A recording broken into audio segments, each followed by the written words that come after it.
आराध्या की शादी हुए अभी 4 महीने ही हुए थे और उसके चेहरे की रौनक गिरती जा रही थी। शादी से पहले आराध्या गोरी चिट्टी सुंदर गुलाबी गाल, उस पर पड़ते डिम्पल उसके रूप में और चार चांद लगा देते थे। पर जब से उसकी शादी हुई है तब से उसका रूप बिखरता जा रहा था।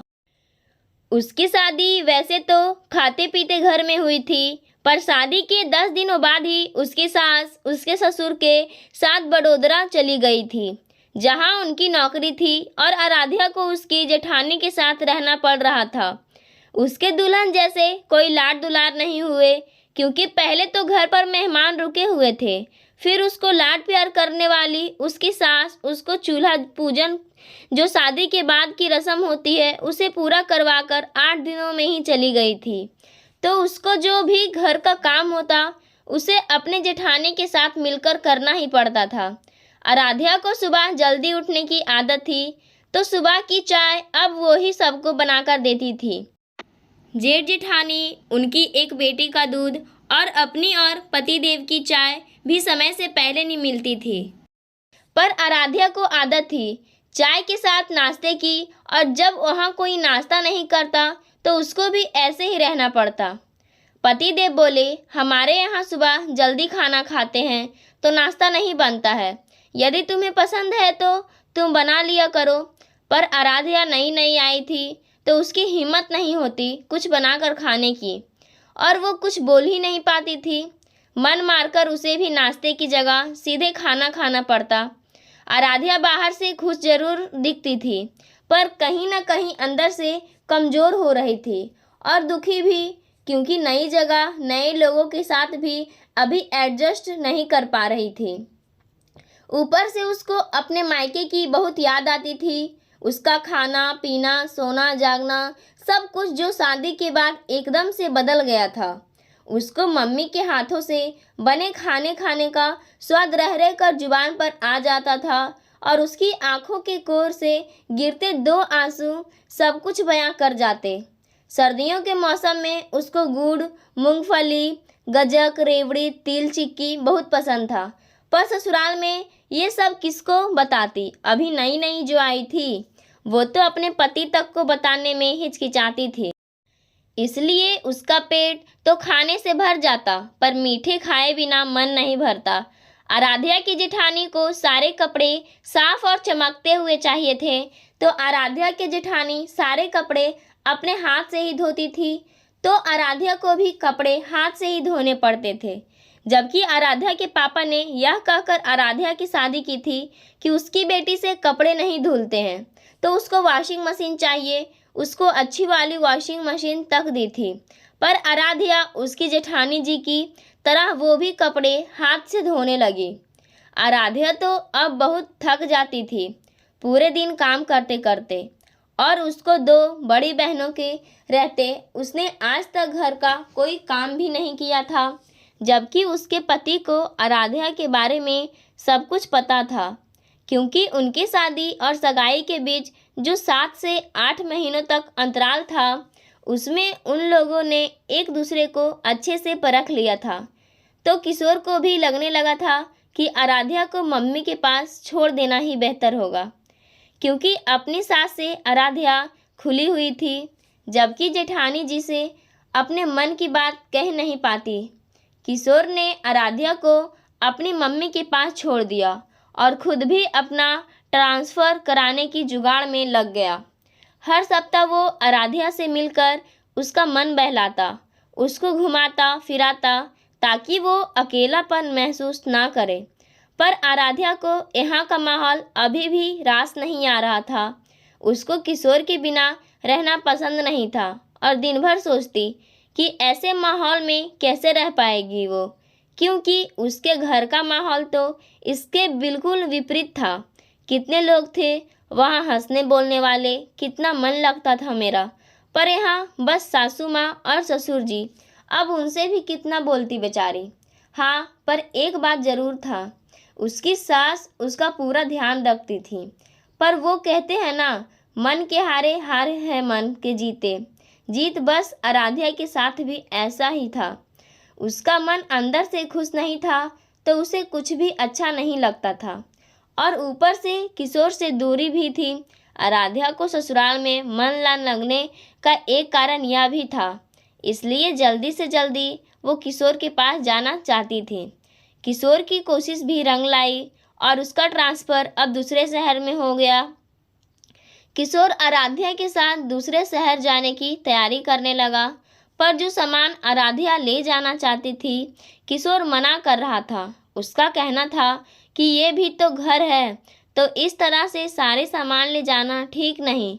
पर आराध्या का मानना था कि मेरे पापा ने बड़े लाड चाव से दिया है, इनमें उनका प्यार है, ये तो लेकर चलना ही चाहिए। आप चाहो तो दूसरा इससे अच्छा सामान यहाँ ले आते हैं, मुझे कोई दिक्कत नहीं। पर किशोर ने कहा, यहाँ से मैं नहीं ले जा सकता, तुम चाहो तो तुम्हें नया लेकर दे दूँगा। और किशोर के आगे आराध्या की एक ना चली। उसको आखिरकार वो सामान वहीं छोड़ना पड़ा। पर वो कहते हैं ना, माँ पापा के दिए हुए रुमाल से इतना लगाव होता है जितना किसी और की दी हुई लाखों की गिफ्ट से भी नहीं। और आराध्या अपने माँ पापा की लाडली थी, तो सोचती मम्मी पापा को बताऊंगी तो उन्हें अच्छा नहीं लगेगा, और उनसे झूठ बोलना चाहती नहीं थी। उसके मन में हमेशा एक डर सा बना रहता, झूठ और सच बोलने को लेकर। वो कुछ ज़्यादा ही सोच रही थी। शायद इसका असर उसके स्वास्थ्य पर पड़ने लगा।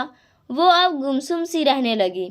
वैसे किशोर और आराध्या का स्वभाव बहुत ही अच्छा और मिलनसार था, और सास ससुर भी उसके यहाँ आते रहते थे, तो मेहमानों का आना जाना भी लगा ही रहता था।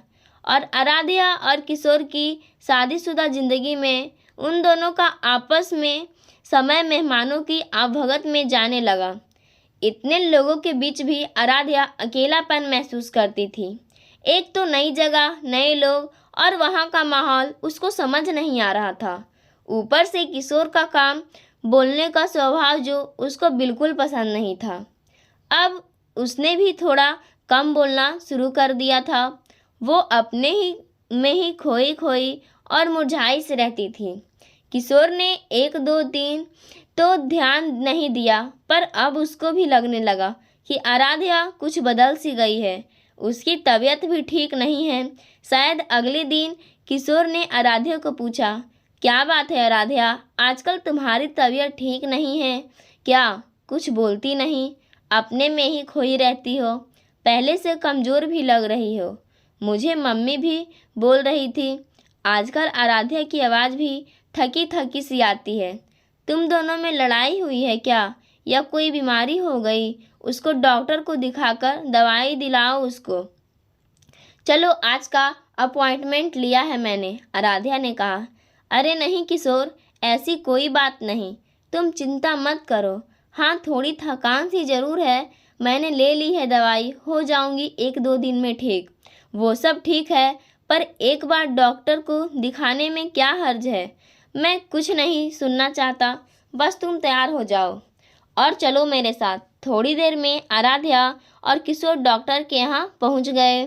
डॉक्टर ने आराध्या की पूरी बात सुनने के बाद उसका अच्छे से चेकअप किया और बोली, आराध्या, तुम्हारी बीमारी दवाइयों से ठीक होने वाली नहीं है।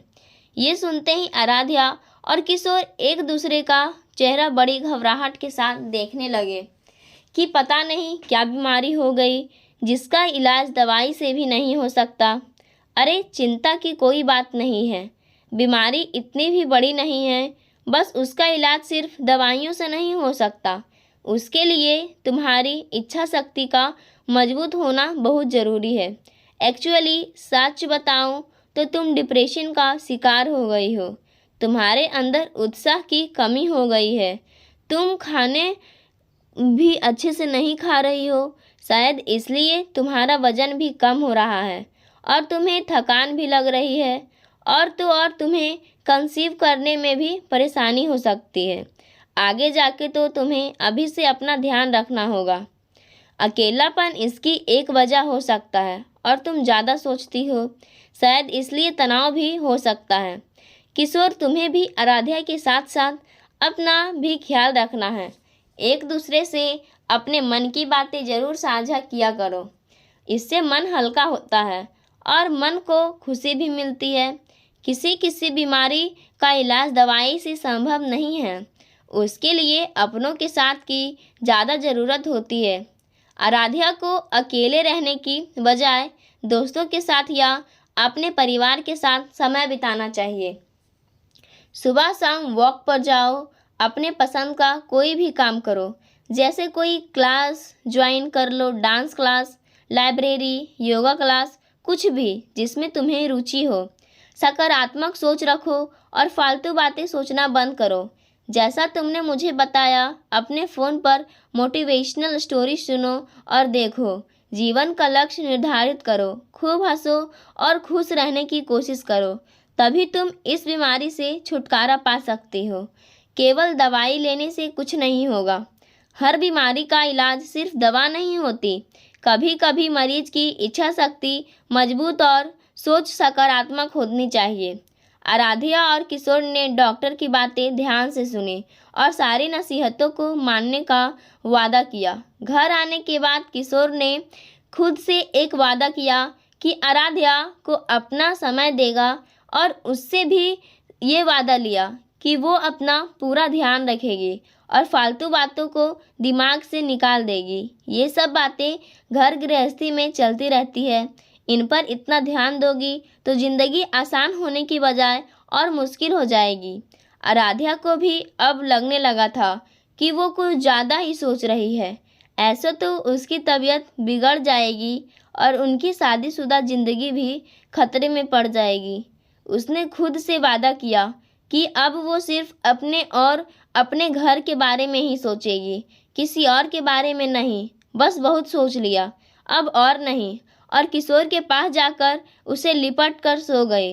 किशोर भी आराध्या का स्पर्श पाकर खिल उठा। आज बहुत दिनों के बाद वो और किशोर एक साथ बहुत खुश थे।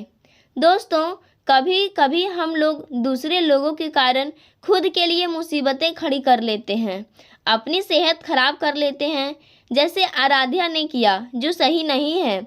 उससे अपना ही नुकसान है। किसी और के बारे में फालतू सोचने से अच्छा है खुद के बारे में सोचना, सकारात्मक सोचना और अच्छे परिवर्तन लाना। जब आप ऐसा करेंगे तो आप देखेंगे कि आपकी ज़िंदगी कितनी बदल चुकी है। आप सबकी क्या राय है इस कहानी के प्रति हमें ज़रूर बताएं और इस तरह की पारिवारिक कहानियाँ और भी सुनने के लिए हमारे चैनल को सब्सक्राइब ज़रूर करें। धन्यवाद।